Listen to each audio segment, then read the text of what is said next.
স্বাধীন সার্বভৌম একটা দেশের আকাশ সীমানা লঙ্ঘন করে ভারত যে জিনিসটা পাঠিয়েছে, আধা ঘন্টা বাংলাদেশের আকাশে ঘুরে বেড়াইলো, আমাদের প্রতিরক্ষা সিস্টেম আসলে কোথায়? আমরা যখন ভারতের সাথে পাঙ্গা নিচ্ছি, নিজেদের ওজন আছে তো নাকি না ফেসবুকে খালি রাজু ভাস্কর্য আর যে জনপ্রিয়তার জন্য সস্তা বক্তব্য দেওয়া, আমাদের অবস্থানটা আসলে কি? ভারতের বিরুদ্ধে সরকার কি রাষ্ট্রদূতকে ডাকাইয়া ধমকাইতে পারবে? ভাবা যায় যে বাংলাদেশের আকাশে আধা ঘন্টা যাবত চক্কর দিয়েছে ভারতের গোয়েন্দা ড্রোন। কুড়িগ্রামের রৌমারী উপজেলার ঐতিহাসিক বড়াইবাড়ির সীমান্তে ফের বাংলাদেশের আকাশ সীমায় ভারতীয় ড্রোন উড়েছে। শুক্রবার 30 মে রাত 8টার দিকে ওই সীমান্তে বাংলাদেশের 500 মিটার অভ্যন্তরে 4টি ড্রোন আধা ঘন্টা যাবত এখানে টহল দিয়েছে।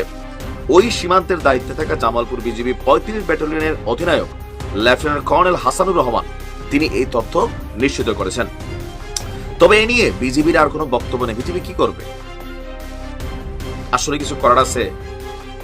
স্থানীয় বলছেন, ভারতের আসাম রাজ্যের কাকরিপাড়া বিএসএফ ক্যাম্পের আওতাধীন বিএসএফ সদস্যরা শুক্রবার রাতে বাংলাদেশের অভ্যন্তরে 4টি ড্রোন পাঠায়। রৌমারী উপজেলার বড়াইবাড়ি এবং বারোবান্দা গ্রামের আকাশে এসব ড্রোন প্রায় আধা ঘন্টা চক্কর দেয়। বিএসএফ নজরদারি করতে এবং বাংলাদেশিদের মধ্যে আতঙ্ক ছড়াতে এসব ড্রোন উড়াচ্ছে। এর আগে 27 মে একই সীমান্তে বাংলাদেশের আকাশ সীমানায় ড্রোন উড়িয়েছিল আপনার বিএসএফ। বিজিবি বলছে যে আপনার 8টা থেকে 8:45 পর্যন্ত 30 মিনিট যাবত সীমান্তের আন্তর্জাতিক পিলার 1067 এর কাছে বাংলাদেশের 500 মিটার অভ্যন্তরে 4টি ভারতীয় ড্রোন চক্কর দেয়।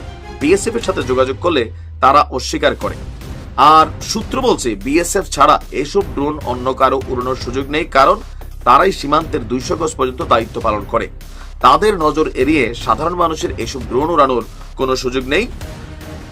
এখন আপনি দেখেন, এই যে পুশিন করার একটা ঘটনা ঘটছে গেল কয়েকদিন, আমার ধারণা যে এখানেই মেইনলি ঘটনাটার প্রেক্ষাপট ভারতের এমন আচরণের নিন্দা জানায়, বাংলাদেশের সাথে বৈরী আচরণ করছে। এখন আমাদের যে সরকার আছেন, পররাষ্ট্র মন্ত্রণালয় আছে, স্বরাষ্ট্র মন্ত্রণালয় আছে, নির্বাচন বিএনপি একটা দল চাচ্ছে, সারা পৃথিবীতে কেউ চাচ্ছে না। মানে সরকার তো বৈশা বৈশা খালি মনে হয় যে রাজনৈতিক দলগুলার এনসিপি ছাড়া বাকিদের আঙ্গুল দেওয়ার জন্যই অনেক ধরনের কাজ করছেন, মানে তাদের কর্মকাণ্ডে আঙ্গুল উঠানোর জন্য কাজ করছেন। কিন্তু ভারতের সাথে মুখে মুখে এটা সেটা, কিন্তু এই যে ধরেন আমাদের আকাশ সীমানার মধ্যে ভারতের ড্রোন ঢুকে যাচ্ছে, সরকারের পক্ষ থেকে